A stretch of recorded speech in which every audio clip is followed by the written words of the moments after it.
احمد مسعود وایي د طالبانو په اړه د دریځ بدلون د دې ډلې په فعالیت پورې اړه لري. د جبهې مقاومت مشر د طالبانو د واکمنۍ پر مهال راتلونکي هیلې مایوسوونکې وبللې او ویې ویل په افغانستان کې د فقر کچه په ډراماټیک ډول لوړه شوې او د طالبانو د رژیم په 3 کلونو کې په ټولو برخو کې فساد د تیرو 20 کلونو په پرتله لوړ شوی دی.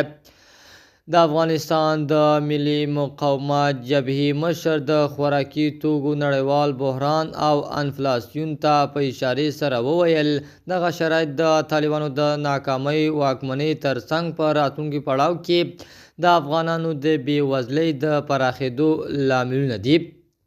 په سلامونو مو ورکلی کوم د AFG نیوز چینل درنو لیدونکو سلام ستړي مشئ وخت مو بخیر پام مو راګرځوم د دې ساعت مهم خبر ته په سر کې یادونه کوم ملګرو که مو چینل نوي سبسکرایب کړی د مهمو خبرونو لپاره در سره AFG نیوز چینل په درنښت سره سبسکرایب کړئ.